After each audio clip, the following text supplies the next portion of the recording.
TruthSeekah and or its affiliates are not responsible for any strange phenomena that may occur during or after listening to this podcast, which may include the following: heightened senses of awareness, psychic abilities, UFO sightings, alien contact, time loss, out-of-body experiences, ringing in the ears, ESP, lucid dreaming, increased synchronicities, astral projection, telepathy, stronger intuition, levitation, miraculous healings, and or remote viewing. Please be advised to listen at your own discretion.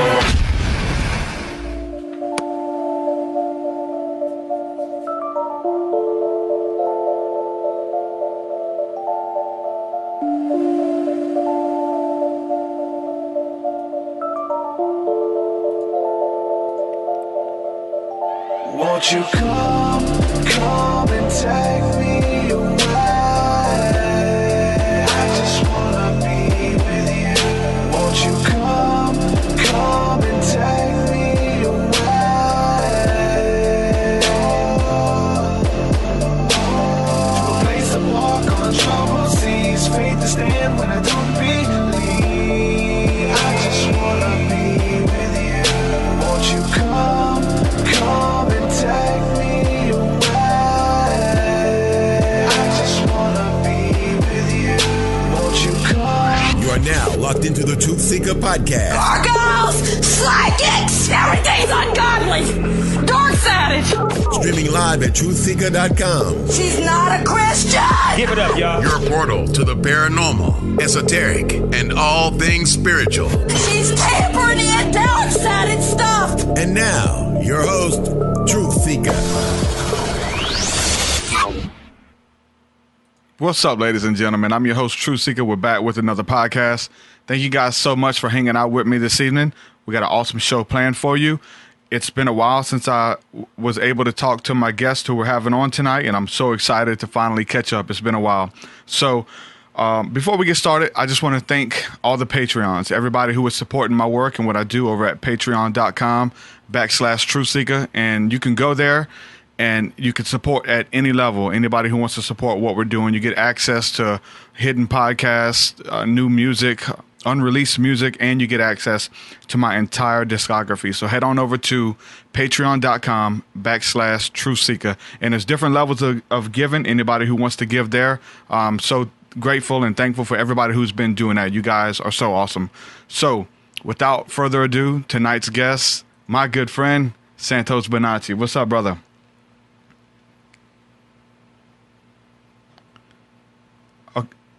Hold on 1 second. You're muted. Let me see if I can unmute you. Go ahead. Okay, your audio's still muted on your side, Santos. Do it again. There we go. Good. Okay. What's going on, brother? How are you? Very well, thanks. Thanks for having me. Welcome back to the show. I think the first one that we did was, like I said, 2013. It's been a few years now, and a lot has happened since then. With you, with research and everything. And we were supposed to do another show. I know it's been over a year ago now, but the last show that we had scheduled was the same day that you went to jail. And we had a show scheduled for that day. So this is the makeup show. Talk a little bit about that, man. So like a lot of people don't know that you went to jail and everything that was going on with that and the media coverage that was surrounding that whole incident. Talk a little bit about that. Yeah, well, the system went out of their way to make an example of me and to rubbish my work, my activities, my reputation, and everything. They just try to destroy. They try to destroy you, as they do. And I was lucky I didn't get killed, because these people would love to have me dead. They would very much love to have me dead. So I was in fear all the time, constantly, knowing that some very, very evil and sinister individuals were behind that. And this is what they do. It's the Inquisition. The Inquisition has never gone away. It's changed names many times. These days, I think they changed the name in 1965. Last time they changed it, and it's called, well, let me have a look. Just go to Wikipedia and put Inquisition in. And we'll see that the Inquisition is still alive today, and the officers of the Inquisition are the police, the bailiffs, the sheriffs, the judges, the clerks. They are all doing the work of the Inquisition.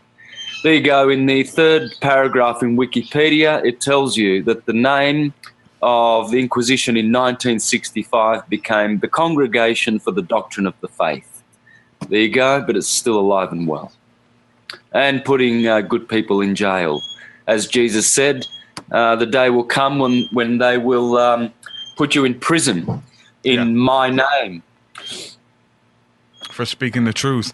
I just had Jordan Maxwell on the other day, and I was just kind of relating his scenario, his situation, where he's at now, and just relating it back to Jesus, getting the truth out there, and them, like you said, making an example out of you, almost to scare everyone else. You know, I think whenever they led Jesus to the cross and we seen who was there with them at the end, like all of his followers, everyone was scared to death, and nobody, they said that they weren't affiliated with him or anything when it was time for the persecution to come and stuff like that. And I want to talk a little bit as well, because I want to go into Flat Earth tonight. It's kind of been the same thing with Flat Earth. When you bring it up, people already have a belief on it, or they, you know, they already feel some type of way about it without looking at any of the research. And if you say that you believe in Flat Earth, you know, you're going to get socially ridiculed. People are going to make fun of you. And I know you've seen it because you do the work, but I've had so many people say that they quit listening to Santos when he started talking about Flat Earth. So I want to ask you, I'm not studied on it. I stayed away from it because I've seen what everybody in the Truther movement did and how they point fingers and they pull support and everything. So I want to ask you, why Flat Earth? Why is it like this big deal, and what's behind it? Well, the greatest deception ever to plague mankind is the globe and the globalist families behind the globe. This is what people fail to see because they're not researchers and they're not truthers. They're happy to go with the crowd, as the scripture. That's true. The crowd says it's a globe. So, and the Inquisition for 500 years has supported the globe and taught the globe and persecuted flat earthers as witches and wizards and heretics, etc. But they were right. Our ancestors were right. Our ancestors were intelligent. They all believed that we lived on a stationary, flat, horizontal plane. And that means all of our ancestors. So since when did we become so smart 500 years ago with the Copernican revolution that we just totally turned our backs on all of our ancestral traditions, which held records and accounts and tabulated their wisdom and catalogued all of their knowledge, that Rome came along and the Jesuits burned, rewrote history and created a new world order called globalism based on the Santa Globe, something that never existed and never will exist. But there you go. They've educated people to think that they're upside down spinning whilst they're doing their ejaculation, all the other swine-eating things that they do. What they've done is they've turned humanity into prodigal sons. The prodigal son went to sleep with prostitutes and to get intoxicated. And so essentially that's what they're doing. They're distracting people with all of these distractions and pseudoscience, and people are falling for it. So the scripture warns that even the chosen ones, they will try to deceive.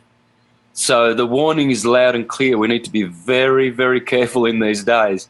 Our warfare is a war against the principalities of the air, of the kingdom of the air. It's a spiritual warfare.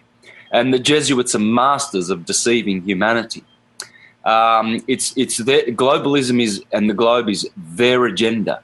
I've exposed the families behind the globe.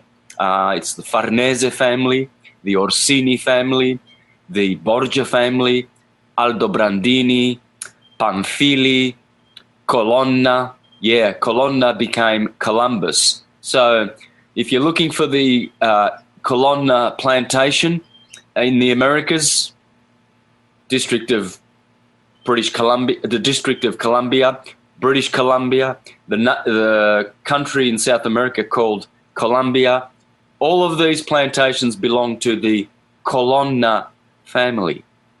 And so, and the Rothschilds and the Rockefellers and all of these other names, Breakspear, all of these power families, they all come from these 4 or 5 families: Borgia, Borghese, Orsini, Farnese. They've always held the power in Rome. They've always controlled commerce. They've always controlled the judiciary system through Justinian law, which is dog Latin. They've controlled everything.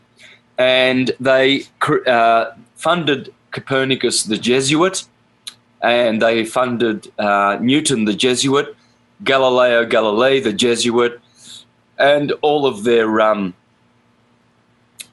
telescopes, etc. They are all owned by the Jesuits. Since the day of Matteo Ricci, who went to China to try and seduce them into globalism, which I call globe-tartary, they finally succeeded with the Opium Wars, and China fell to the globe conspiracy. It's the biggest psyop in history. It has caused more persecution and bloodshedding than any other truth. There has never been a truth. Hang on a minute. It's so cold here. Excuse me.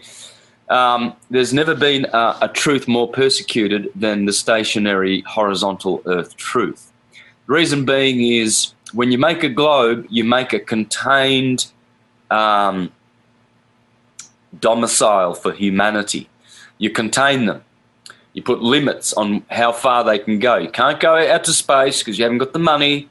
You can't go past Antarctica because 47 nations have signed a dubious treaty to protect Antarctica from you going there and peeing on the snow. That would cause the world to stop turning. You can't go there and pee and defecate on that beautiful white snow. So we're going to have a treaty under the Vatican, of course, under the auspices of the Vatican and the pedophile Pope, protecting these families who control all of our commerce. We're going to protect Antarctica because we really do a great job of protecting the rest of the planet. You can see how well it's doing. So you let us keep that treaty going. Don't you explorers go beyond, as did Sir Captain George Hubert Wilkins in the 30s.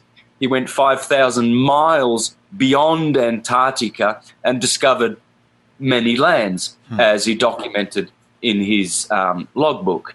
So we can see that clearly there is an agenda behind the globe.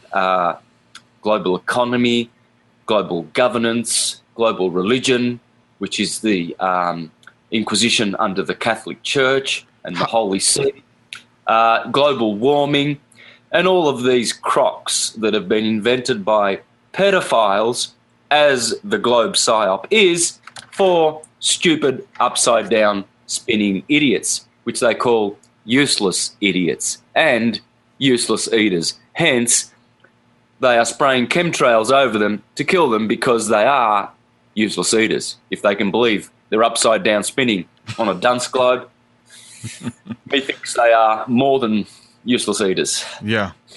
How far past, I guess, the North Pole are we talking? Are we talking like something huge and other lands and other people existing over there, or what do we have for today? Is this just something that the ancients believed in? Because that's definitely documented in all the art, in a lot of the major holy books talking about this flat Earth. People ask me all the time my opinion on it. I don't really have a strong opinion. I haven't given myself over to study it to make an educated opinion, but I say that if it's not true, then our ancestors were wrong because they all believed in flat Earth. So how far past Antarctica are we talking? Are we talking about something like huge, like what we already know today, and it just keeps going, or is there a limit, or what? I mean, what's the picture look like? Well, we don't really know. Explorers have come back and recounted their missions both to the North Pole and to the South Pole, which we call the Arctic and Antarctica. Both of these regions are populated by peoples and nations and peaceful and more awakened and advanced societies. And so the elite families are aware of this. They're well aware of this. They communicate with some of these extraterrestrials and limit what information we can be privy to, and control the information channels, the media. And so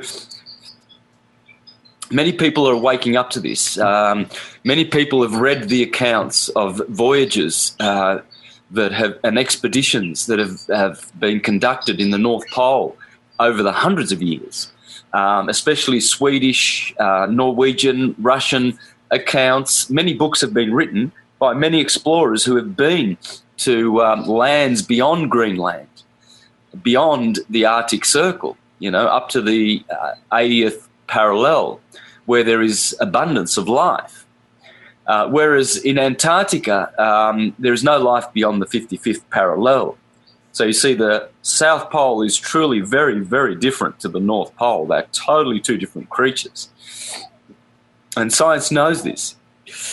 But beyond Antarctica, which is a massive ice wall, there are other lands, as Sir Captain George Hubert Wilkins discovered. And he was a colleague and friend, contemporary of what's the American explorer who went to both North Pole and South Pole? Admiral Byrd. There you go. Admiral Byrd was a friend of Sir Captain George Hubert Wilkins. But Wilkins did go beyond the work of Admiral Byrd. But both of these men were silenced. They were not able to share exactly what they discovered there. The globalists, they just can't afford this. They need their globe psyop to persist. And so these guys would have had, restrictions on what they could say. And so we don't know exactly what is there, although all we know is that it's very, very well guarded, and for a good reason, because they love their prison planet, works well for them. They've got everybody signed up. Everybody's believing in their global warming hoax and their, climate control, and how they're protecting us with chemtrails so that nature won't destroy us and obliterate us. Nature has no way of correcting all of her cycles and rhythms and ages, so that we can allow the Creator and nature to correct everything under her control. No, we have to interfere with it, and all for the, in the name of protecting us and the globe and the furtherance of the global agendas. No borders. Oh, we don't want borders. We don't need people being having developed societies and protecting their national interests.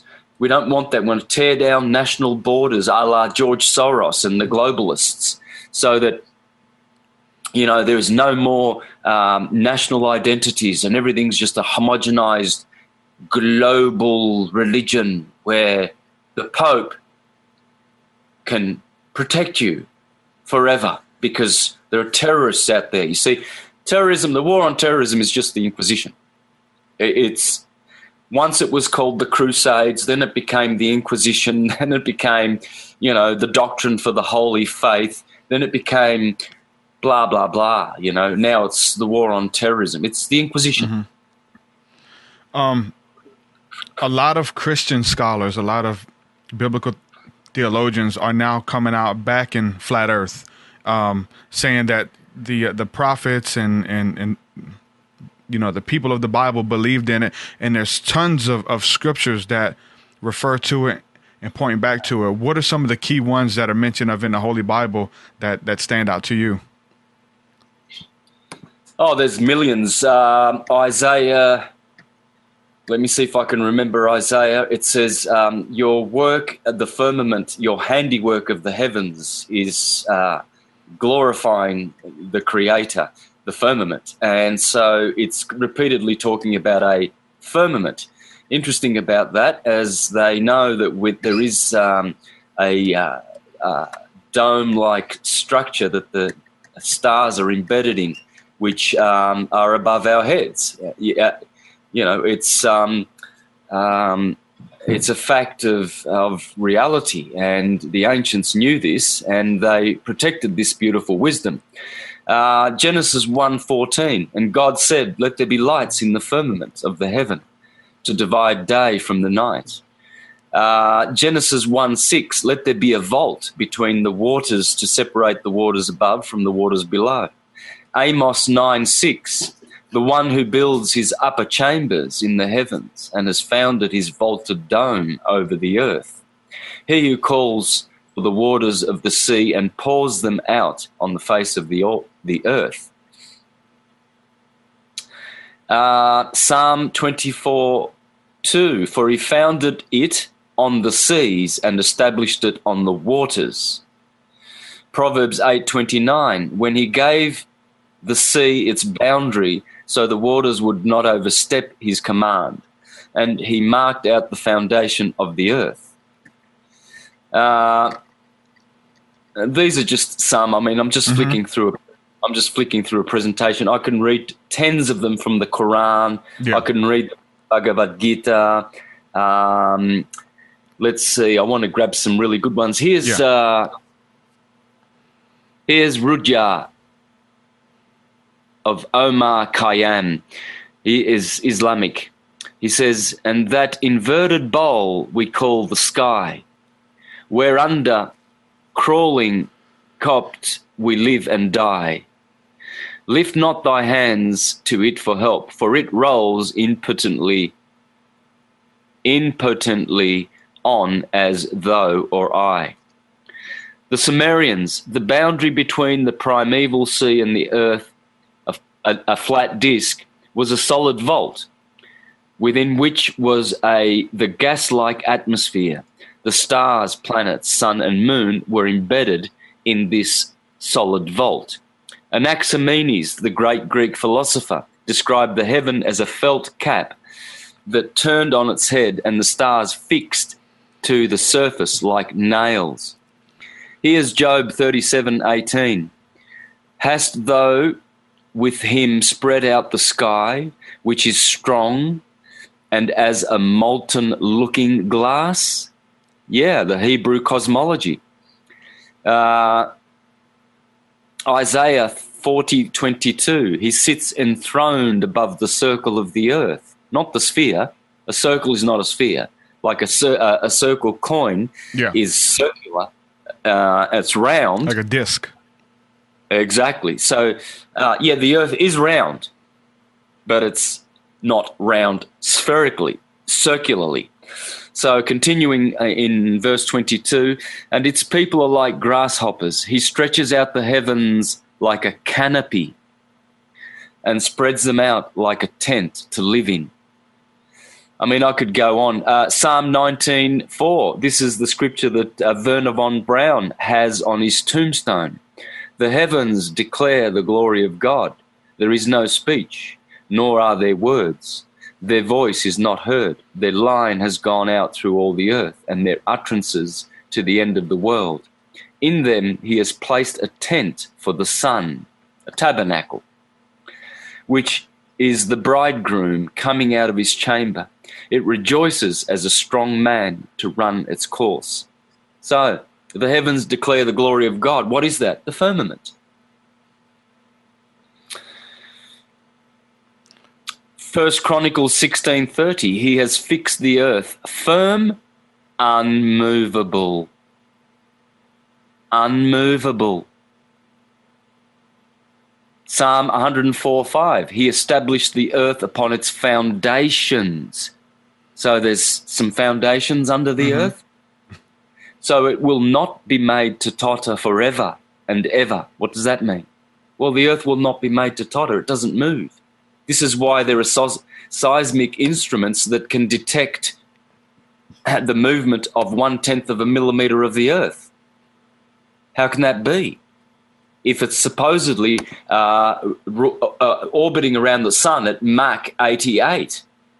Mach 88, the sun is orbiting, the earth is a sod of dirt wrapped in water, rotating at Mach 1.35, 1,035 mile an hour, and racing, orbiting around the sun at 66,600 miles an hour, 666, which is Mach 88, Mach 89.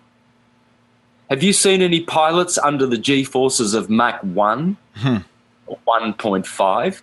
Have you seen their faces contort and their eyes pull back, like wrapped almost to the back of their heads under the G-forces of Mach 2? We're talking Mach 88, this sod of dirt wrapped in soft water and very beautiful carbon-based atmosphere, and butterflies flying around in the atmosphere, and it is compressing against the molecules of space at Mach 88. And yet, for half the day, we don't feel that compression on our heads during the day between 6 a.m. and 6 p.m. And then at night, because we are in the wake of that sod of earth travelling at Mach 88, why don't we then feel some rarefaction or a vacuum or being sucked into the earth? Oh, wow. Yeah. Or the atmosphere, I should say.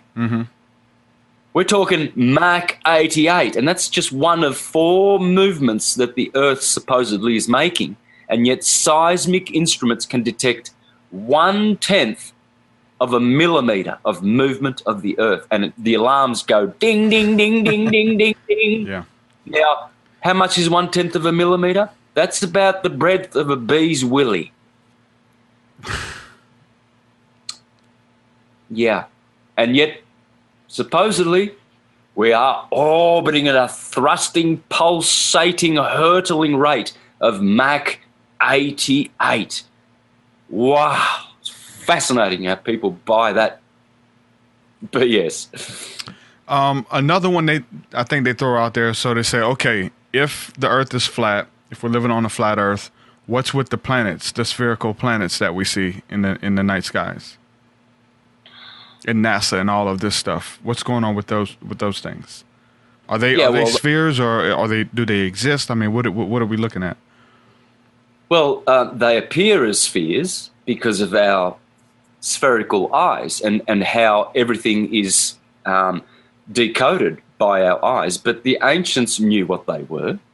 They didn't say they were spheres, although Pythagoras described them as the music of the spheres, the harmony of the spheres. But he was not at all suggesting that they were spherical. The spheres are as in spheres of influence, because he knew the true cosmology. Okay. He knew sense. It was.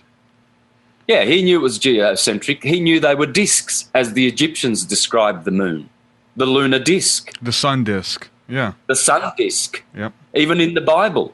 Let's have a look at, let's have a look at Malachi, shall we? Malachi chapter 4, the last chapter in the Old Testament. Mm-hmm.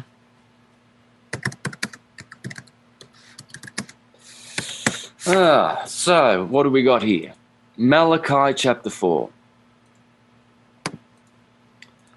this will be easy for anyone to look at and to check. Malachi 4:2. But for you who fear my name, the Son of Righteousness shall rise with healing in its wings. The Son of Righteousness, the S-U-N. Mm-hmm. Yeah, that's a big one. Yeah, okay, with healing in its wings. How do the Egyptians depict the sun? That's exactly what that is. Yeah. How do the Jehovah's Witnesses depict the sun on the facade of their assembly hall in New Jersey? You can look it up on Google. A sun disk with wings on it. Why are the Jehovah's Witnesses telling you in your face that the sun is a disk with wings? Because the Jesuits tell you that too, because the Egyptians tell you that too, because it is. Yeah. Same symbol. And the Babylonians, a disk, a winged disk.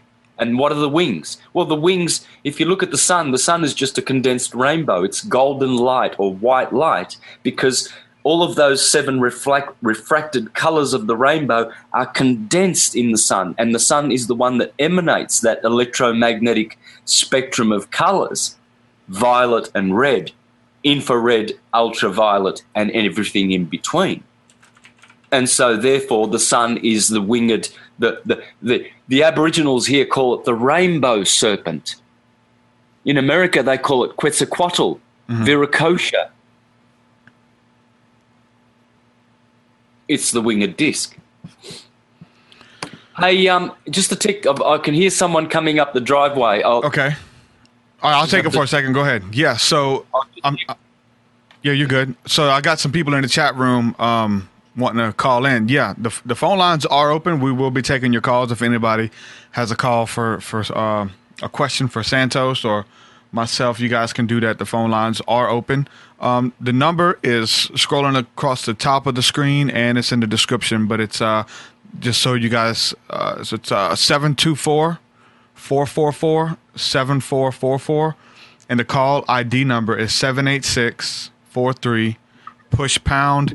It will ask you for your PIN number. You just push 1, and it'll show that we have calls in queue. And so I see some of them coming through now. So we'll take your calls here in a few minutes. If you guys have any questions for Santos, I know a lot of people look up to him and his work. That's why I had him on. Huge influence on me and what I'm doing early on. And it was just such a blessing to talk to him years ago to get some truth and have him on the show. And it's been one of like the biggest rating shows I did back when I was doing the Awakening podcast. So anybody has any calls or questions for Santos, y'all make sure you go ahead and get them in. We'll try to get to everybody. So yeah, we got a lot of people talking in the chat room, just to let everybody know. Chat room is open over there on YouTube. If you're listening to this on YouTube, be sure to subscribe via iTunes. And so that's where we upload all the iTunes, and you can download the MP3 formats as well. So Sandman in the chat room says, how can you be a truth seeker and swerve flat earth? If you heard the very beginning, I stayed away from it because, first of all, it marginalizes any type of sphere of influence that you have, almost like all of these, you know what I'm saying, religion and politics. When you discuss this stuff, when you start saying that you believe in flat earth or that you push this, I've seen it happen with Santos. That's why I talked to him at the beginning about it. I've seen his fan base almost essentially cut in half. A lot of times when his name is mentioned now, people laugh. And so because of flat earth and all that. So that's why I wanted to have him on and kind of go into some more detail. So that's why I've stayed away from flat earth and stuff. And that goes with that. And people are like wanting to know, when people are wanting to know your stance on flat earth so they can make an opinion on what to think of you. Oh, you're one of those guys? Okay, I'm done with you. The same thing has been done to me about through my fan base about homosexuality. They want to know, how do I feel about the transgender community, things like that. And if I don't give them the right answer, they're gone, right? So I was like, you know what? if that's the case, I'm not even going to address it. So that's what, the kind of the stance that I took on that. So Santos, you back, brother? Yeah, okay. I am. Now, you mentioned something very, very interesting. I appreciate that radio DJs and interviewers need to be open-minded and sure they are protecting themselves because they have a listener base. Yeah. And they want to be open-minded to all things. So I appreciate that position. My position is different. I'm a truther. Exactly. And I'm a truther, a researcher and a truther. And my duty is to present the truth. Now, I was heliocentric up until 3 years ago, and my work was done based on an incorrect model. The work still stands because it's based on the ecliptic. It's not based on any shape of the Earth. I never did that. So the work still stands, but now it has been corrected and it is based on the true model, which is the model that was in Europe for thousands of years before Copernicus, and that is the Ptolemaic astrological model. So I, being an astrologer, cosmologist, mythologist, etymologist, syncretist, etc., I'm going with the ancients. So I'm going to stick with the Bible, which concurs with astrology, and I'm going to agree with Ptolemy, who was correct for thousands of years before Copernicus. Thousands of years. So, yes, as you mentioned, many people who were following syncretism and decided to jump off the syncretism boat because they're so intelligent, being upside down spinning, that they don't want to get vertical and with the true cosmology. All those people, they were insignificant in the first place. Those ones that are laughing, I will get the last laugh. Yeah, I will be laughing forever. And my ancestors are laughing and happy that I have turned to the true cosmology, and they are disgusted and rolling around in their graves at these idiot zombies, warmed up death, that are kicking around thinking that they know something. They know nothing. They are stupid idiots, useless idiots that the governments have turned into morons, and they think they're upside down spinning. What a crock of BS. That is the biggest crock.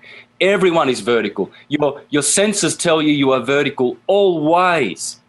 Always. I mean, even gyroscopes in aeroplanes and the artificial horizon in aeroplanes, they are set to a vertical horizon. They don't never shift. Never shifts. Yeah. It never shifts. There are many proofs, abundant proofs. In fact, all of the experiments that have ever been conducted since the Astronomer Royal, James Bradley, in 1729, have detected no movement of the Earth. None whatsoever.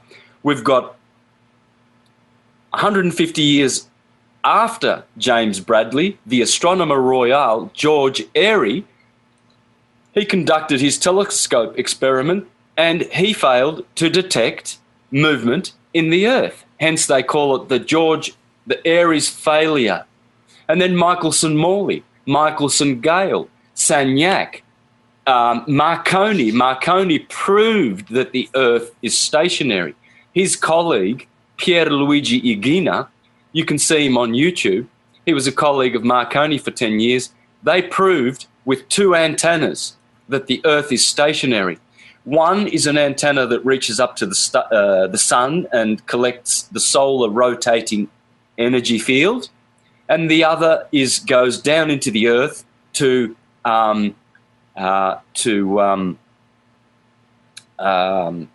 register the Earth's energy going upwards. So they realized that there were two energies, the solar energy and the Earth energy. Well, they put a strobe light. They put a strobe light on the circuits, two circuits, one circuit for the sun and one circuit for the Earth, and you could see that there was a delay in one of in the sun's energy field, electromagnetic energy field, which proves that one of those fields is moving. And so you see videos of Pierluigi Iguina before he died in 2004 explaining that he and Marconi proved quite simply that the Earth is stationary and does not move. And so with their strobe light laboratory machines and instruments, they were able to prove that the rotation is from the sun only.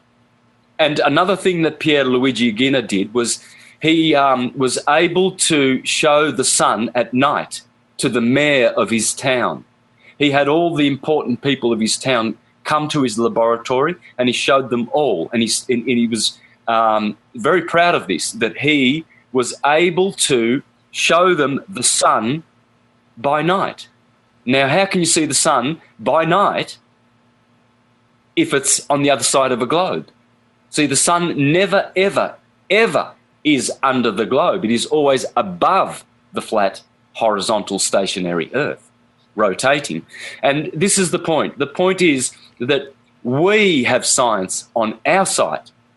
Only experiments have proven that the Earth is stationary. Scientific experiments. These scientists, Pierluigi Iguina, he's not a nobody.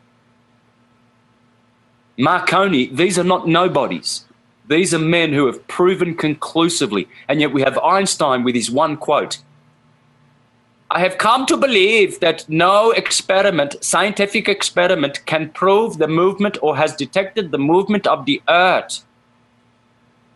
Yes, because Einstein the Jesuit is a liar.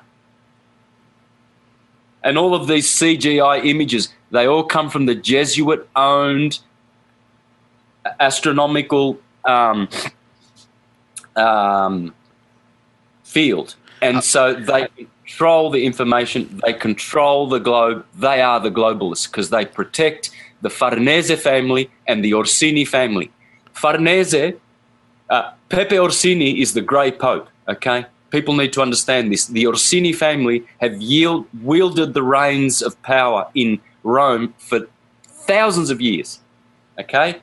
And so Pepe Orsini, the grey pope, he pulls the strings of Pope Francis, the white pope, and Calvinbach, the superior general of the Jesuits, the black pope, and Nicholas Adolphus, and the new one now. There are three of them, apparently. And then Farnese, King Juan Carlos of Spain, is a Farnese. He's also the King of Jerusalem. Yeah, the Crusades, remember? The King of Jerusalem? That was a title that the papal bloodline crusading families created. They created the title of the King of Jerusalem. So he's the King of Spain, which controls all of the Americas. King of Jerusalem. He's the military navigator of the Knights of Malta. That means he's one of the most powerful men in the world. And he's also the Roman monarch of the world. This is a Farnese. These are families that goes back to Persia and the Persian Empire, which destroyed Europe ultimately. Even though the Greeks destroyed the Persian Empire, the Persian Empire had the back door. They created the Etruscan Empire and the Roman Empire. So that was the back door that destroyed Greece, and Greece was protecting Europe from the onslaught coming from the east. And so the Persians established the Mithraic Zoroastrian religion in Rome. Rome was Mithraic before Constantine made it officially Christian. So Mithras was their god, and the Persians and these families, they set themselves up in Europe so that then they could conquer the Americas and then create a globe. That's a lot of research for someone just to watch a short, thing or a meme across Facebook and then make their judgments and assumptions off of a meme when you've obviously done not hours but days and months and years of research on this topic for you to actually come out and endorse it. I want to go to the phone lines. We got some people waiting. Some people in the chat room want to ask some questions. So we got a caller here from South Alabama. I hope this is a friend of mine. I got a friend of mine who's just getting into flat earth, and he's immersing himself into it. And hopefully this is him. But we have a call from South Alabama. Who's speaking with? This is Kenny. Kenny. It's exactly who you're thinking it is. What's going on, man? How are you? Welcome to the show, brother. Good, man. Good. You got a question or doing comment? A show about this. Say it again. Said I'm glad you're finally doing a show about this. Awesome. Yeah. Well, dude, we got probably one of the leading experts in the field on right now about the subject. You got any questions you want to go into with Santos? I do have one question, one thing I just can't wrap my mind around, but I wanted to say something first about Einstein. I don't know why, but when I was listening to him talk about him, I don't think he was as evil as he made him sound. I mean, he fell in love with science for sure, but he himself didn't even believe his theories and didn't think any of them were proved. So, he was just a brilliant man that was chasing a rabbit down the wrong hole. And, that's as far as that goes. And Nikola Tesla, Einstein knew that he wasn't as smart as Nikola Tesla. So that says something about his character, at least. And, but anyway, the one thing I just can't wrap my mind around, sometimes whenever it's cloudy and everything's just right, whenever the sun sets, it looks like it starts to shine on the bottom side of the clouds. And I don't know. I can't wrap my head around that. And I was wondering if he had an answer for that. Did you get that? Yep. Well, see, the sun is when the sun is setting. You've got to understand that the sun is what's happening now is that the sun is disappearing beyond the horizon point. You can see this on a flat road, on a railway line, in a long corridor, where the sun is actually disappearing out of your field of view and beyond. Right. And so you can see there that the sun is always perpendicular with horizontal and parallel with the Earth. Okay, so when the rays of the sun are coming towards us from sunsetting, you've got to understand that there is miles of ocean that the light is reflecting from, and light is curved linear. It's not straight. You see, yes, they say light is curved. It is curved linear, and so. Right. Yeah, and I know magnetic fields can affect it and everything too. It's all magnetic. Light is magnetism. White light is one and the same as magnetism. Magnetism creates magnitude and space and time. All of those words, all of them, they are all the same thing. Time is magnetism. Magnitude is magnetism. White light is magnetism. Black light is dielectricity. And so you've got a black yin and yang, and what that is the Godhead. The Godhead is these lights of black and white. And so what you have is black represents the black light of dielectricity, and white light is magnetism. And so when these two field modalities work against each other, electrification is produced. That's the third part of the Trinity, electricity. And electricity has color. It's not white and it's not black. It's red and blue, red shift, blue shift, red blood, blue blood. All of these materialisms, the rainbow is just red shift on one side, blue shift on the other. And that's what we call electromagnetism. But really, we should just call it electricity, because magnetism, as John Mewelsky says, the great genius, magnetism is a spiritual energy. It is not material. Electricity is material.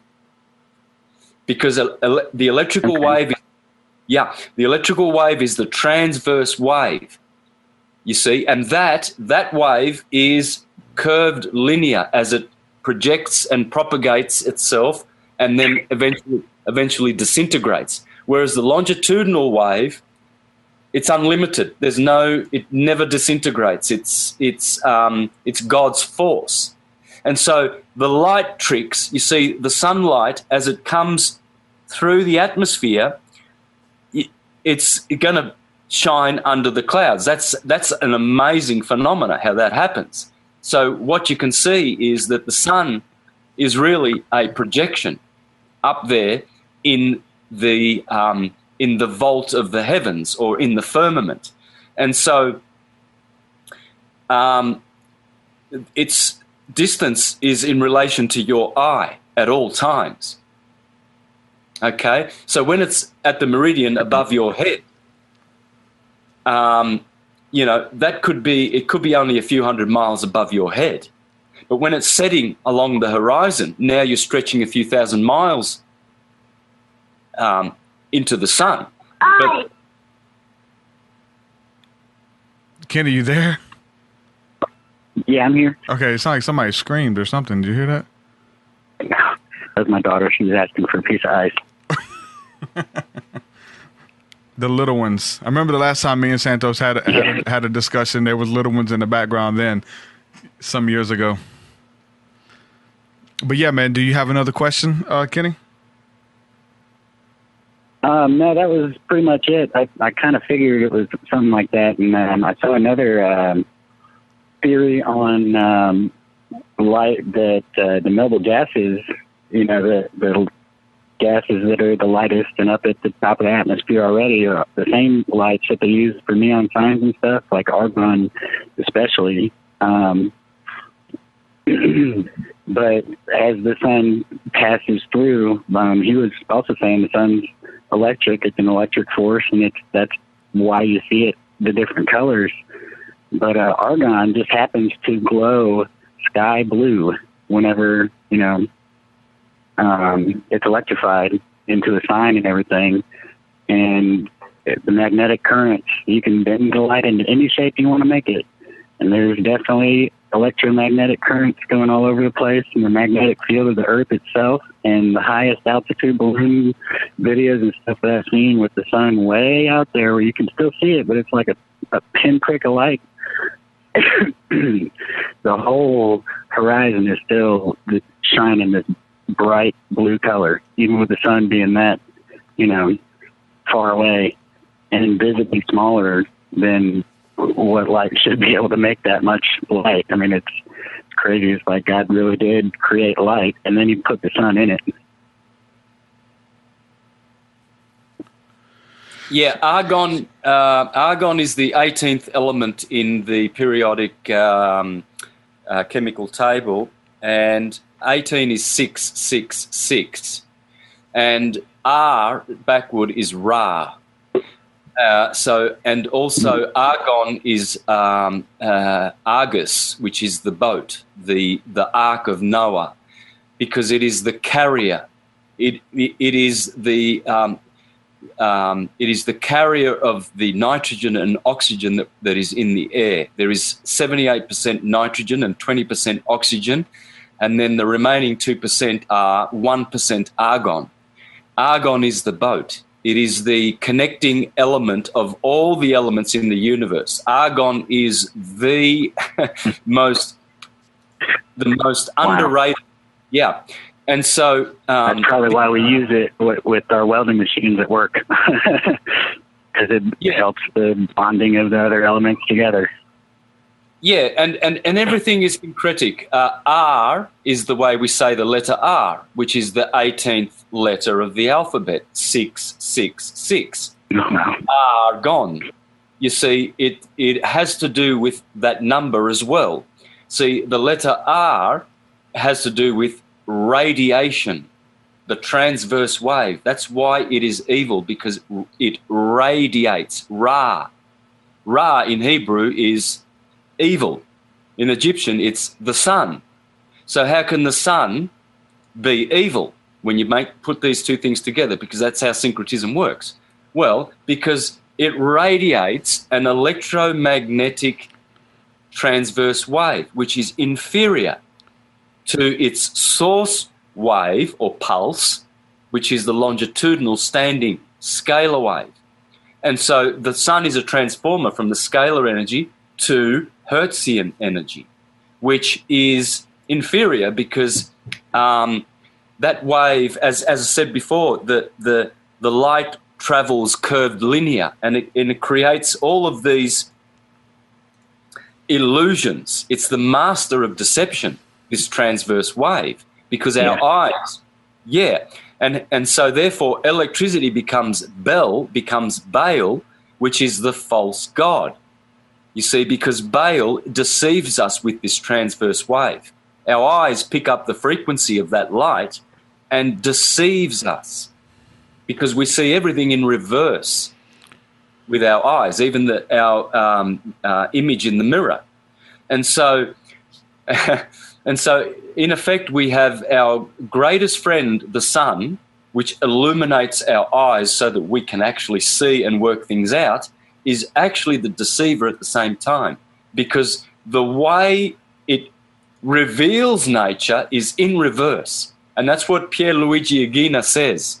He says, scientists today will never work out that the Earth is stationary, because they look at this instrumentation of mine and they can see that something is moving in the field. They can see that there's movement, but they attribute it to the Earth because they are scientists of effect. They are not science researchers of causes. They don't understand causes. They're materialists. There's a big difference between material wisdom and spiritual wisdom. The wisdom of the world is foolishness in the eyes of God. Yeah. That's good. All right, Kenny, anything else, brother, while I got you on the line? You have the floor, that's it. Yep. All right, bro. Well, thanks for calling in, brother. All right. All right, I'll put you on mute. All right, man. So coming up on an hour, Santos, I wanted to ask you a little bit about the backlash and stuff. What has, how much backlash have you seen since, going in this direction of the flat earth? Are people lashing out? Are people saying that they're going the other way from you, or you've lost it on this? Or what kind of backlash are you seeing from some of the people in those fields who've been following you for years and stuff?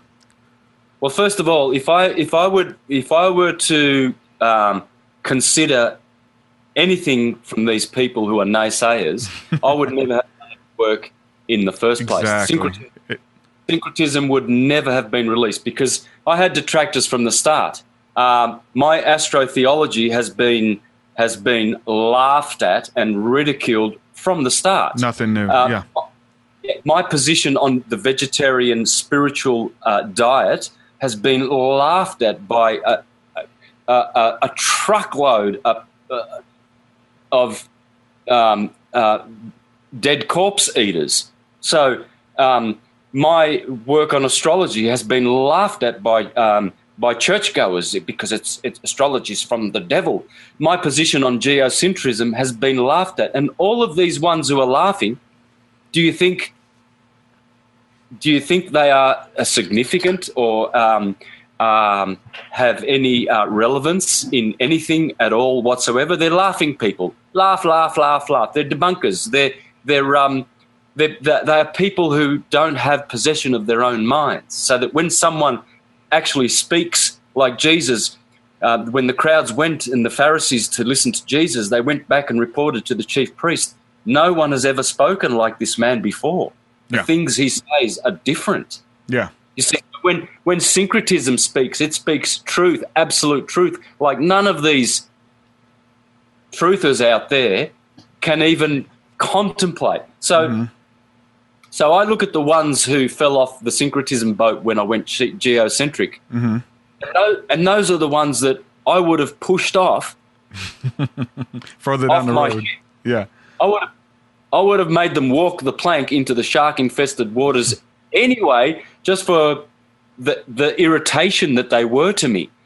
All the ones that irritated me, the ones that were just dumbasses who pretending to be, smart and syncretic, all of them, bar none, every single one of them, the ones that I detested in the first place, they're gone bye-byes to stupid land, upside down, spinning forever, trying to fall off the bottom of the Santa globe really hard.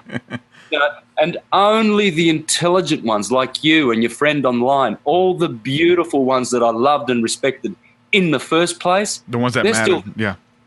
They're the ones that matter. Yeah. They will never leave. They will always be my brothers. They will always be my friends. We will always be together in spiritual consciousness, growing our Christ Krishna consciousness forever and ever together. That's good. So what encouragement do you have for the people who are, and I think it kind of transcends flat earth, and it gets into a whole bunch of just standing for the truth, that's being laughed at, that's being ridiculed, and people who are just getting into it, maybe people who are talking about flat earth and stuff, and everybody's laughing at them. How do you stay positive about it and not just be negative, not being, reading the comment sections and believing the work and letting that affect you when they speak those crazy words over you? And what I'm saying, just to remain positive. How do you do that? What is there any practices? Is it the diet that helps you? Is it the prayer, the meditation, and just connecting with the Creator? What helps you to kind of get through day to day and encourages you to keep moving spiritually? Oh, well, I have the best truth. I serve truth. For me, there is only one principle worthy of all adoration and focus and intent, and that is truth. And so when you have the truth at this level, there's no one that can, there's no one that can diminish it. I live with bliss. I live with it, and it will never be taken away from me. Never. Not even when I went to jail.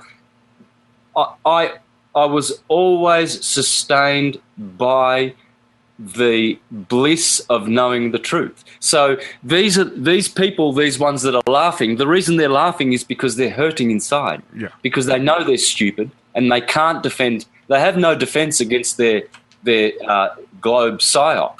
So one tactic that I employ is to give them evidence. Like, for instance, I'll see a thread on Facebook where they're laughing at the flat earth. Well, I'll just throw in an evidence which just silences them, and you don't see any more comments after that. You just see that they just shut up because they are the ones who are watching the flat earth videos and seeing the evidence that we're living on a flat plane. They're seeing it, but at the same time, cognitive dissonance and the fact that they love the herd mind because that's where they get all the support. They don't want to look different and be laughed at and ridiculed. So they realize that they are going against their intelligence by sticking with the herd but seeing the evidence for the flat earth. For instance, here's one evidence, just one simple evidence. The world record for long-distance landscape photography is a guy who was sitting in the Pyrenees in Spain, and he could see the Alps in France, and he photographed 443 kilometers of flat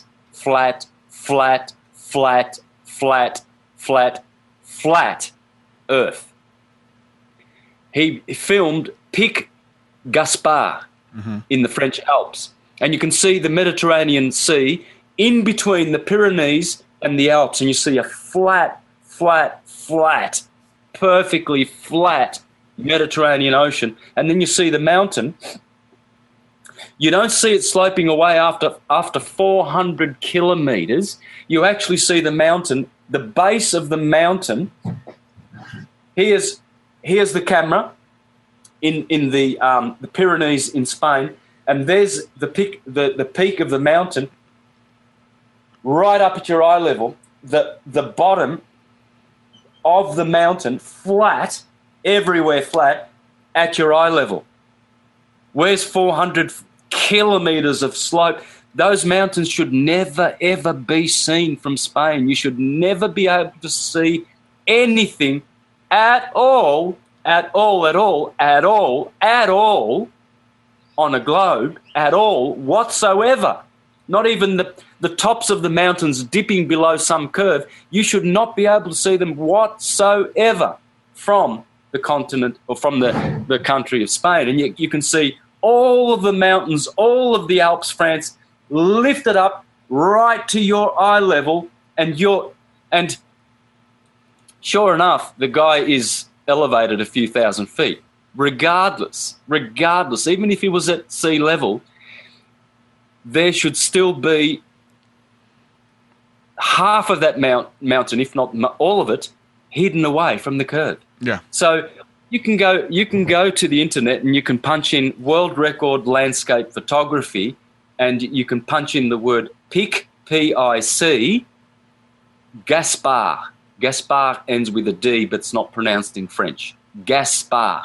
Punch in those words and see it for yourself. And that is a proof which you cannot deny. Now, one point, just to finish off. That flat Mediterranean Sea that you will see in that photograph, that's the same flat Mediterranean Ocean which reaches out to the Suez Canal. The Suez Canal is 100% flat.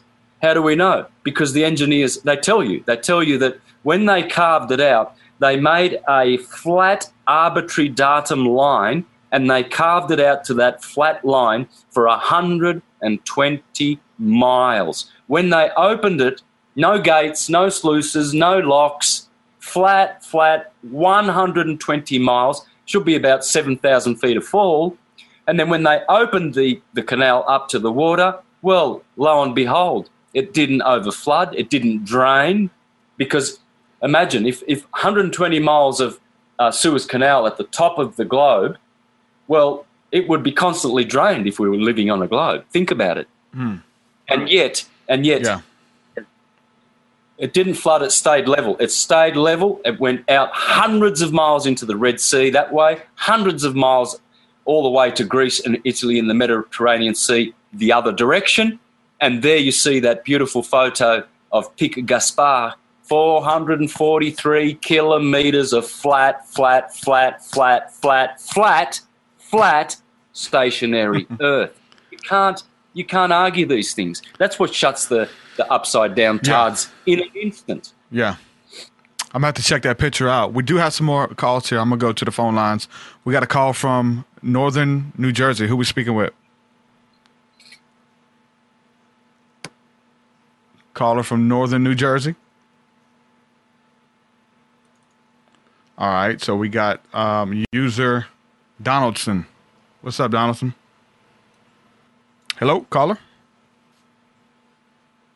Hey, what's up? It's Donaldson right here.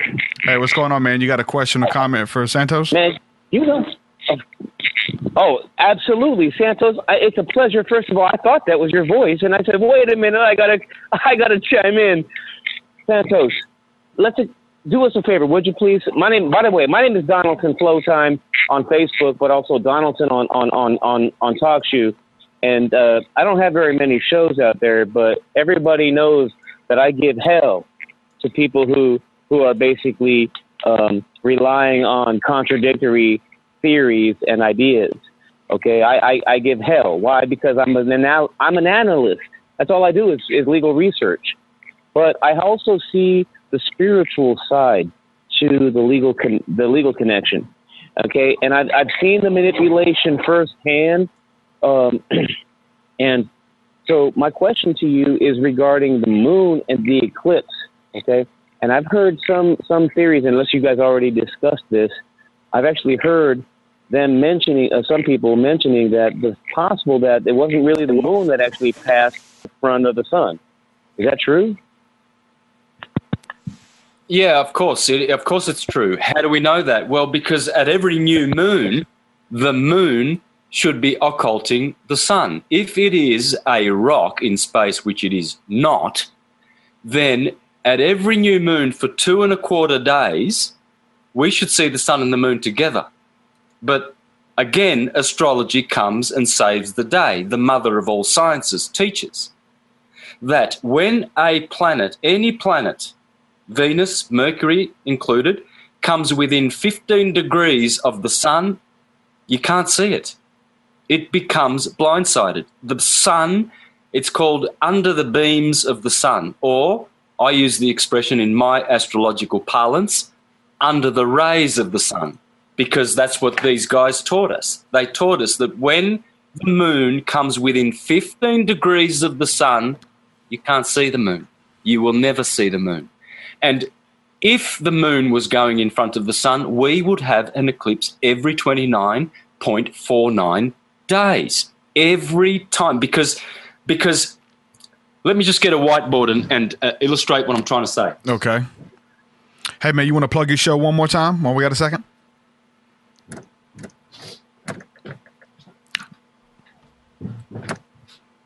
Donaldson Flow. It's Donaldson's analysis on TalkShoe.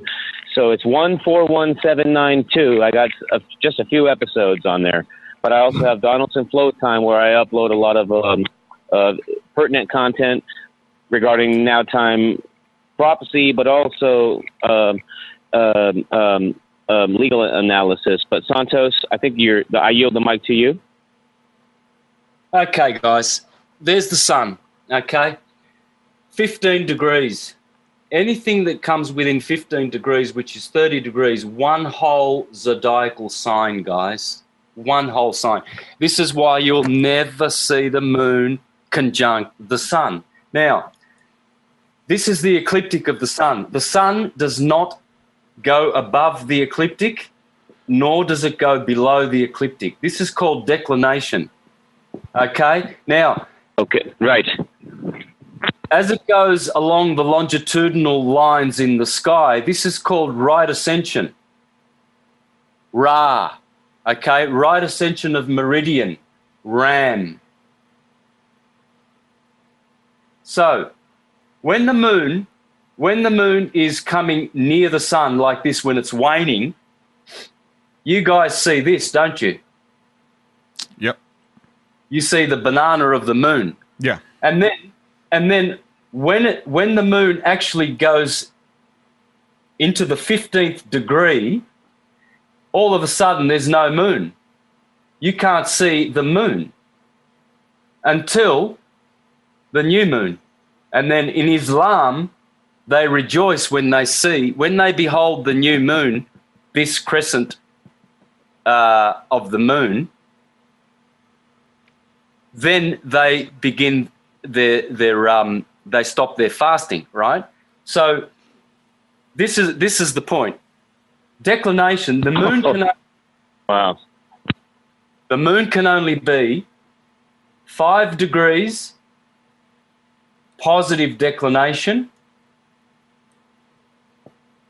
or 5 degrees negative declination to the sun. But at every new moon, the moon will pass the sun in right ascension. So it could be up here, 5 degrees higher, depending on where it is, or it could be here. But why can't you see that rock? Let's say on the next new moon, the moon is at its maximum 5 degrees positive declination. It would still be around the disk of the sun and partially covering the sun, because the sun's disk, remember, is I believe it takes up at least we'll have to work out how many degrees. Is it a couple of degrees that the sun actually covers its disk? Someone will have to check that. I haven't checked that, so I can't remember how big the disk is and how many degrees it occupies, okay? But the point is this. Even if the moon, at every new moon, is only partially obscuring the sun, which it should at 99% of new moons, it doesn't. It goes invisible. And in fact, the Hindus have always taught that the moon goes behind the sun at the new moon. Even though it's invisible, it's not in front of the sun, and the fact that you can't see it proves that it's not in front of the sun. So what is happening? So what is happening at the solar eclipse? Well, it's another body that is passing in front of the sun, and that is Rahu, or what we call in Western astrology the North Node. Astronomers are aware of these nodes because the moon's plane is obviously offset to the sun's by maximum 5 degrees. So therefore, if they have two different planes, and we say that this is the ecliptic of the sun in the sky, well then the moon's ecliptic must be like this. It must have 5 degrees offset. And so these are the nodes, these points where these two hula hoops, these two planes intersect. Those are the nodes that are always there, always there at the solar or lunar eclipse, either the north node when the moon goes north of the sun, or the south node where the moon goes south of the sun for 2 weeks, are always at the eclipses.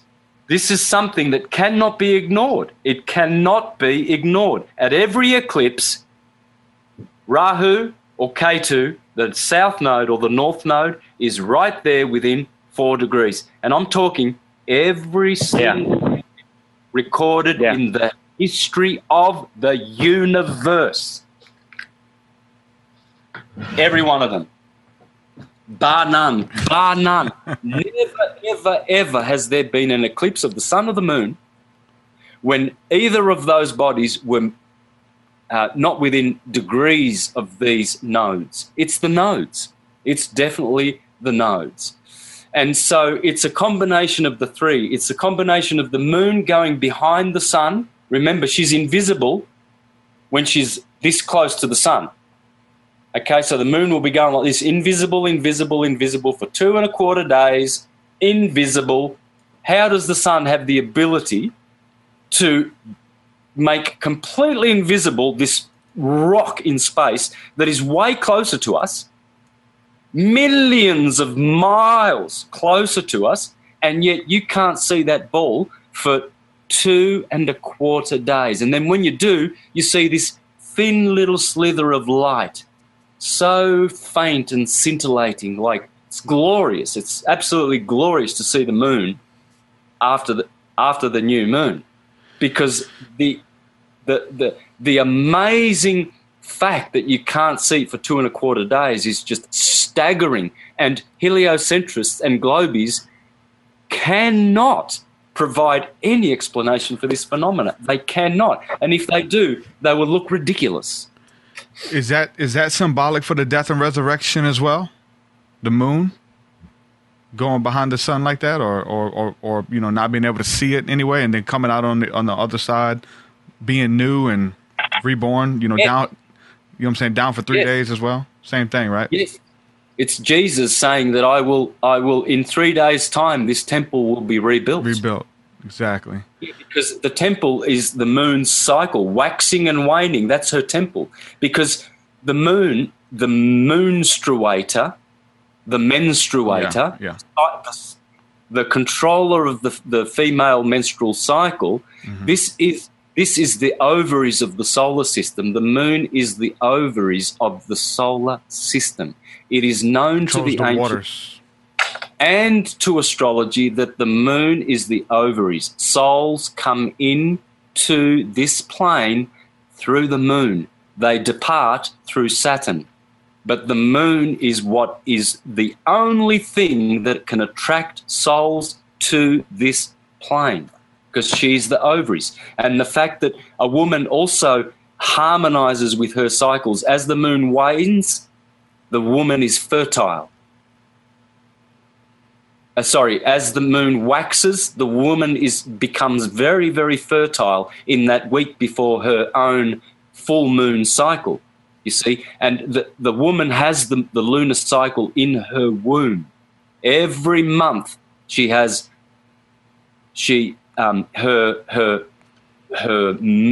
her womb dissolves and it bleeds. And then it starts again. and it copies the moon to the T. So this is why the Jews, the Islam, the Christians, they love the moon and the crescent moon, because she is glorious in her cycle. So is there any study, while we're talking about the moon and understanding that the Israelites followed the moon and God told them to follow the moon for seasons, for signs, and also going into the Sabbath, like without going too far into it, is there a spiritual principle that you found out for resting during the Sabbath or during the new moons?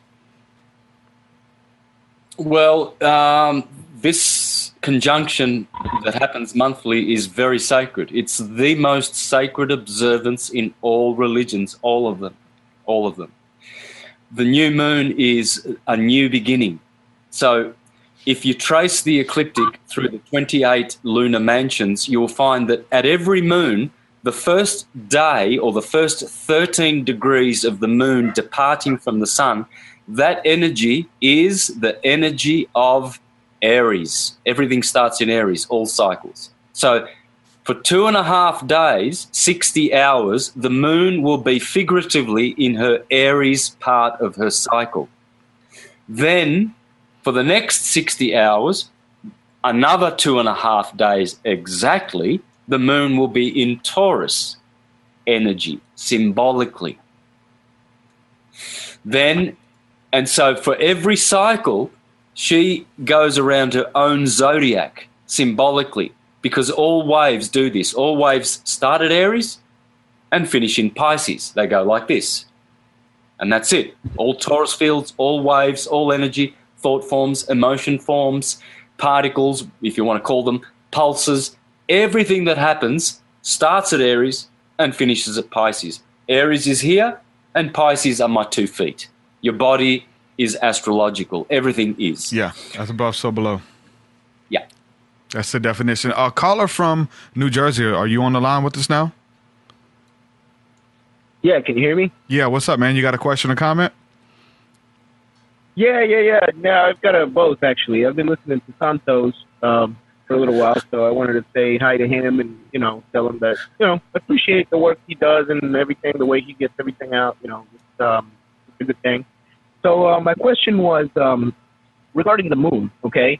Like when it first comes out, I've noticed that it's usually like a lot larger than when, as it comes up in the sky, it starts getting a lot smaller, and so on, And I forget what the name for this phenomenon is, but how do you I guess correlate that with the fact that if the Earth in fact is a plane and it's actually disappearing over the horizon again, why is it bigger? You know what I mean? Just that's the question, I guess, to start. Yeah, well, this is only half of the situation that you're depicting, because the other half is that in fact both the sun and the moon, especially the sun, gets smaller when it is setting. Sometimes you see it bigger, other times you see it smaller. So there's no consistency in this, and it has to do with atmospheric lensing and atmospheric refraction. You have to understand that when the sun, there are days when there is much more density, molecular density in the air when the sun is low and when it's going into its vanishing point. Therefore, it has its last glow of being amplified in the effect of atmospheric lensing, and then it vanishes. But other days when the atmospheric conditions are different and it's very much drier, you'll see the sun is actually way, way smaller when it is setting. And you can see thousands of sunsets on YouTube, on the internet, where the sun, you can actually see the sun, you can measure it, gets smaller when it sets. So there's no consistency to this. Sometimes it's bigger, sometimes it's smaller. Depends on the atmosphere. Again, light is Lucifer, the deceiver. Lucifer means carrier of light, Lucy. So the sun is the carrier of light. He is Lucifer, but that's why he is Lucifer, because he has his very, very deceptive side. You cannot trust your material senses. You can only trust your spiritual senses, So which are the... is the sun Lucifer or is Venus Lucifer? They're all Lucifer, all the 7 Elohim, Saturn, Mercury, they are all Lucifer. It's just that Sun and Venus get prime position in this, in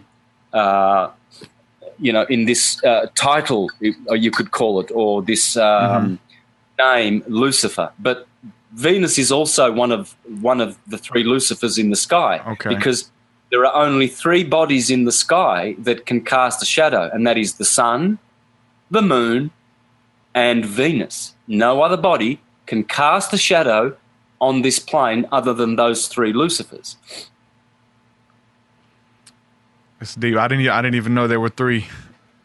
Something is new to me. So, caller in Jersey, what's your name again, brother? John. John. Awesome, man. You got another question? Yeah. So, I mean, well, with since you mentioned, like atmospheric lensing, that's actually interesting, because I don't know if you've heard Eric Dollard. I was watching the thing, and not just him, but a few others say that the sun's not visible from outside of this lens. I guess you can say.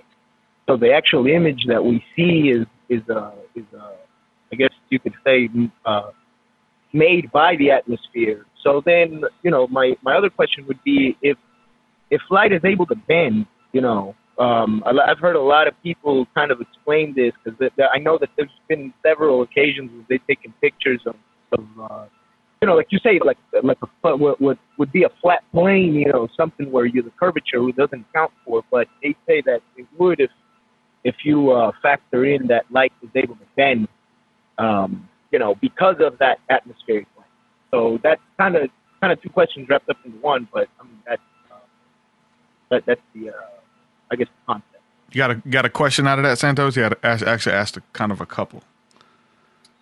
Yeah. Like one would be the sun not being visible from outside of this lens. Like if we get outside where there is no molecules that are able to reflect light, would be one. And 2 would be because since there is, and we can see, lenses, do bend light. So would that account for the curvature? That bend. Because I've heard that explanation as well. So that's kind of the 2 concepts that they relate. Well, see, the thing is this: with all the photography, which does not lie, no matter how much and which way the light bends, it cannot make a globe straight and flat. It can't do that. It can play certain tricks with the eyes, which it does. You see, when we look out on the horizon, we do see curvature, but it's curvature of rotundity. If I'm standing on a big round table, I will see curvature, but the table's flat. It's still flat, but I will see curvature. You will see curvature everywhere because your eyes are round and you look around. You don't look a square. If you had square eyes, maybe that would be different. I don't know. But our senses are deceiving us. Lenses are deceiving us. Many things are deceiving us. The atmosphere, light bending, there's refraction. You can see refraction. You just put a stick in a glass of water. You can do these experiments at home. There are so many things. Another thing that is tricking us is the aspect of all of these discs in the heavens being fourth dimensional. They are projections, like the rainbow. The rainbow's not there, but you can see it.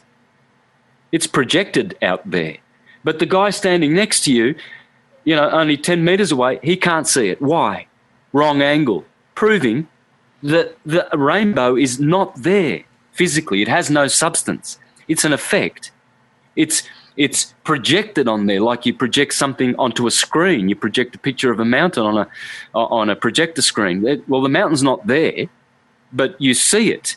And so we're dealing with fourth dimensional activity in the sky. Don't expect to understand everything about the skies.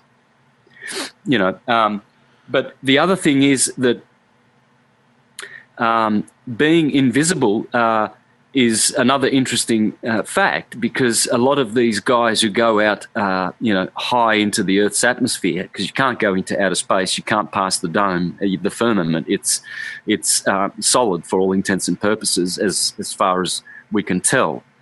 And so when they go up there, yes, they struggle to see stars. They struggle to see the sun sometimes. Just the fact that you can't see the moon for 2.25 days should be impressive enough to make one understand that there's stuff up there going on that we just cannot understand with these eyes. You can't trust your physical senses. You can't do that. The scriptures warn you. Exactly. Time and time again. What is seen is temporal, but what is unseen is eternal. There's the scriptures repeated over and over and over again about the this world is temporal, but the world that is to come is eternal, is forever. Seeing through the veil, or through Christ seeing beyond the veil, Christ tearing the veil to able to access those realms. I know we've been on here a while, and there's so much stuff for us to get into. And while I have you here, I love to pick your brain, man. Do you have any stories? Because this is what I love. Do you have any supernatural, otherworldly encounters in your endeavors? Have you seen UFOs or angels or demonic entities or things like that in your travels? No, but I will recount something really amazing that will impress many people who are seeking the truth. Something that happened to me when I was flying from Perth to Melbourne in 2002. This was around February. I wish I had my camera. I really do. Those days, even if I did, the mobile phones in 2002 weren't as good as they are these days. But anyway, this is what I witnessed in 2002, flying Eastwood late afternoon from Perth to Melbourne, and everyone else in the aeroplane, a chartered jet, witnessed the same thing. Everyone was gasping for incredulity. There was wows going on all throughout the aeroplane as people were looking out the window. What did we see? Well, this is what we saw.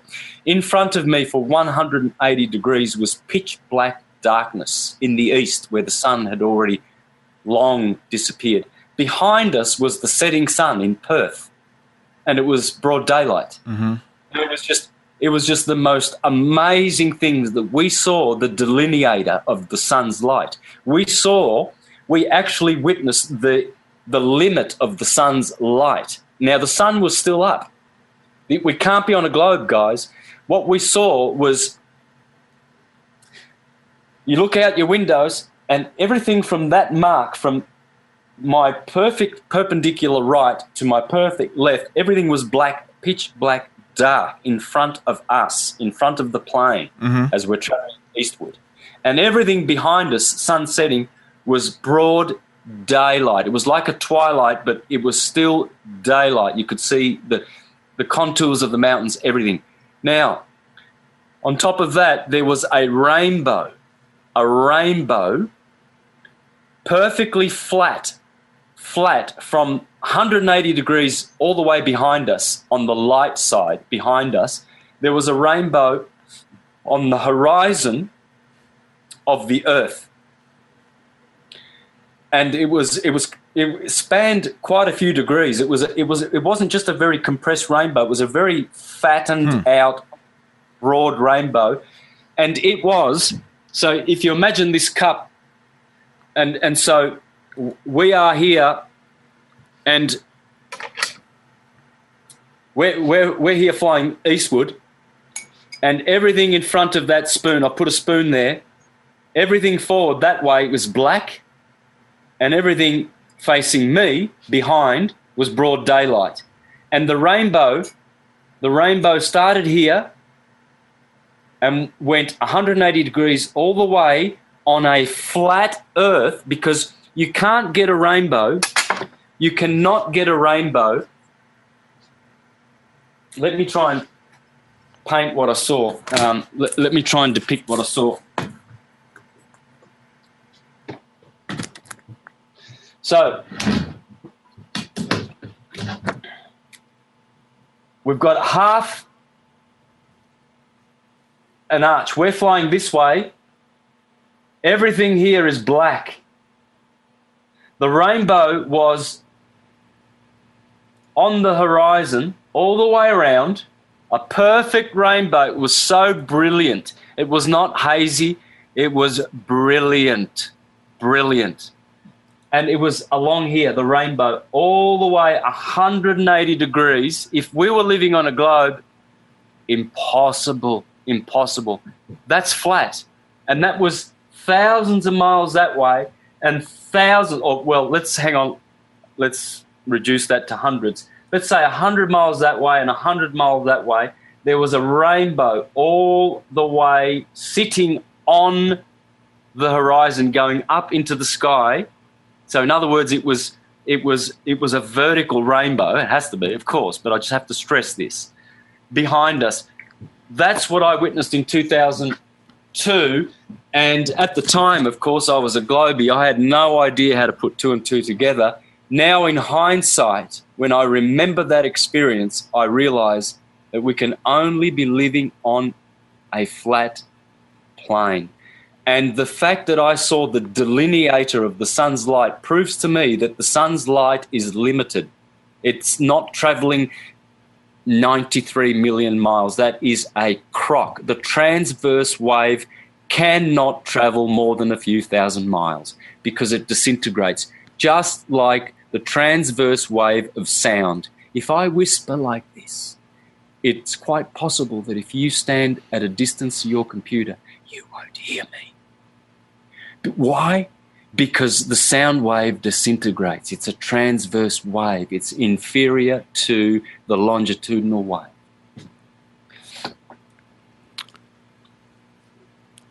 I can't say that I grasp it all. People are asking me in the chat. They're like, how do you call yourself TruthSeekah and you've dodged flat earth and you haven't went into flat earth? Well, I think I had the perfect teacher. I was able to sit down and pick Santos Bonacci's brain about flat earth and be pretty much the first stuff that I've given my attention over to it. I appreciate you coming on the show as always, brother. Anytime that you would like to come on and just hang out and talk, whether it's flat earth or astrology, demons and angels, we like to talk about it all, man.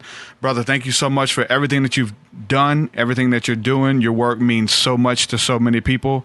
Keep the faith, keep pushing on. You're just what you were talking about a while ago, like even at the very beginning of your work, there's the haters, there's everybody ridiculing. And if you was to listen to the scoffers and things like that, you wouldn't even be here. So I think that is just an awesome example for people who are speaking their truth, whether it is flat earth or spirituality or aliens, whatever your passion is, and people ridicule that and scoff it. Look at someone like Santos, who still keeps his peace. He still keeps on keeping on, and he's an encouragement to all of us out here in the field. So thanks so much for you being who you are, Santos. Thank you, TruthSeekah.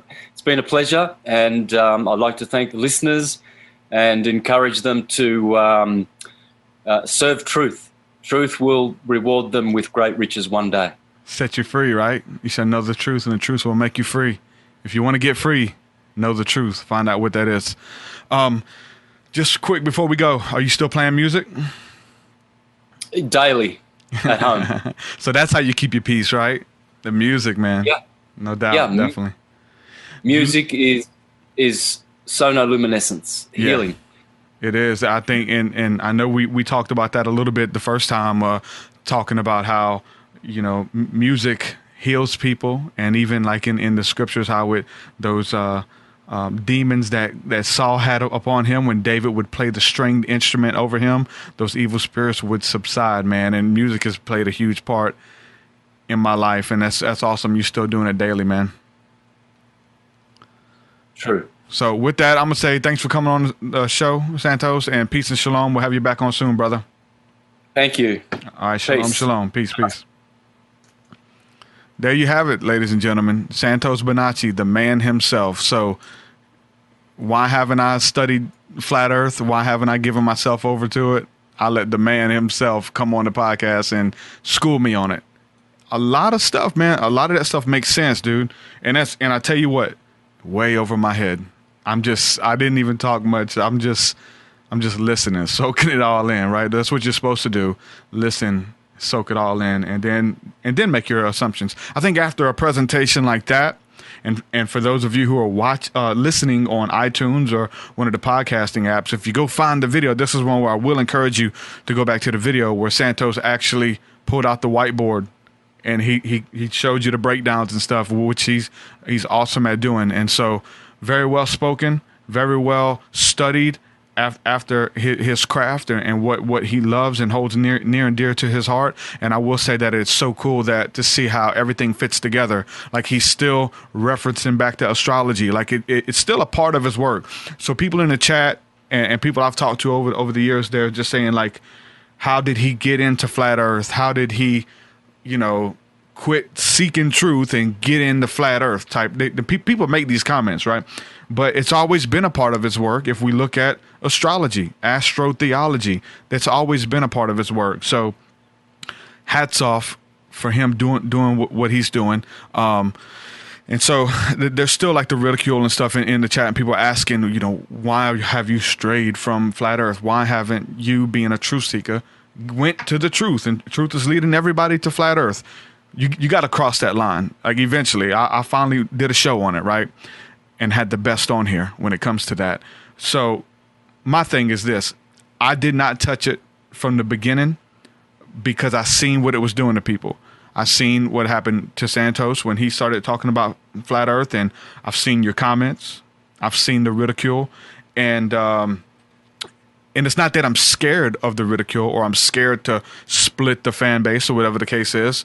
Just like I said about the homosexual stuff, people want to know my take on homosexuality so they can determine whether they're going to be a fan or not. And something I'm not even worried about discussing for the most part. You want to know my view on homosexuality. You want to know my view on the flat earth. So you can, and so for anybody to make any type of assumption, whether you are a scoffer or whether you are a truther, I think you need to listen to the research first before you claim anything. So that's rule number one, to come into it with an opinion already versus something that you've already been taught. So with all that being said, the reason I probably moving forward, I have my opinions, but moving forward, I don't discuss it, and I probably won't discuss it. I'll leave it up to the experts.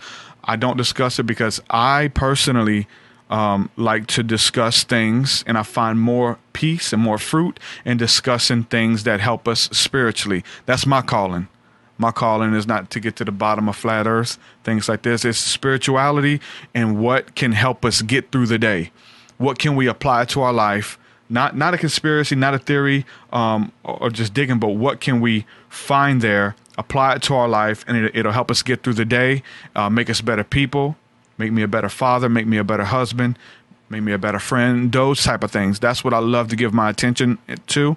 And I say that as a blanket statement, but much of Santos's work goes into that when we study about the diet. He touched on that, the diet, spirituality concerning that, astrotheology and how astrology relates to your body, the different salts and the different signs that you're born under. And there's different salt that you need to take into your body to function at 100% optimization. That's spirituality. That's some stuff that we need to help us, right? We can apply it to our life. So that's why I would have somebody like Santos on when I focus more on the spirituality, because there is the spiritual side to everything that he's talking about. There's nothing that exists in the physical realm on the earth that doesn't have a spiritual counterpart. There's nothing that you do in the physical manifestation that doesn't have spiritual consequences. That's in every facet. The things that we let pass before our eyes, the things that we listen to, the foods that we eat, the words that we speak over ourselves, the words that we let other people speak over us. All of this stuff comes into play. So with that being said, I touched it. I went there. Many people have been wanting me to do a show. I think I do side with Santos, man, on a lot of that stuff. A lot of it. I do side with a lot of it. I wouldn't call myself a flat earther at this point. Maybe I need to do more research, but I don't think I will. And that, I'm going to leave it up to the experts, and that's not a cop-out, leaving it up to him.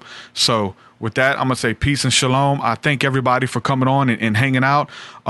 If you're watching this on YouTube, please click the link in the description, subscribe on iTunes or your favorite Android podcasting app. If you don't have any, click the Android link, and there would be some recommended for you. There's a bunch of good ones out there. So subscribe to the podcast, and I want to thank everybody again who is supporting on Patreon. If you guys want to help me keep doing this and get better equipment and help me pay bills to keep the internet on and buy lights and mics and all that kind of stuff, you guys can do that. And when you do it, you will be rewarded. I have unreleased music. So there's a lot of people listening who have no idea that I do music. So what I do is I sample the works of many different researchers, theologians, movies, things like that. I put all that stuff into my music and try to put it into a rap song. So we'll talk about spirituality. We'll talk about astrology. We'll talk about the planets. We'll talk about the alignment of the stars. I'll put it all in a hip-hop song, and you can listen to that music on my website, TruthSeekah.com. So what you'll get if you support on Patreon, you get access to my entire discography, and you also get access to unreleased music, and there's a bunch on there, right? And so if you head on over to Patreon, let me see if I can head on over to patreon.com/TruthSeekah, and you will get access to all of the new music and everything that we have over there. And we cover everything from spirituality. We got songs on there about psilocybin mushrooms. We have songs about the spirit realm and elemental spirits and how they operate and their names and how they function and things like that. So we got a little bit of everything over there. So with all that being said, I want to say thank you again to everybody who helps me do this. I'm doing this full time now, so every little bit helps. Thank you guys from the bottom of my heart.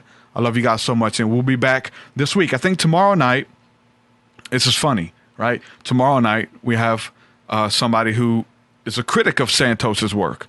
And hopefully that's all that's being said. Hopefully we don't go into a lot of detail about that, but Danny Wilton will be on the show with us tomorrow night. And I think a lot of their stuff correlates. A lot of it is speaking the same thing. And maybe that's why he's a critic. I don't know. We'll find out tomorrow night. Danny Wilton will be on the show. We got a bunch of awesome podcasts lined up. We're doing this thing full time. I have a lot more time and energy and effort to put in this. And so with that being said, I'm going to say peace and shalom. We'll holler at y'all later. Shalom, shalom, people.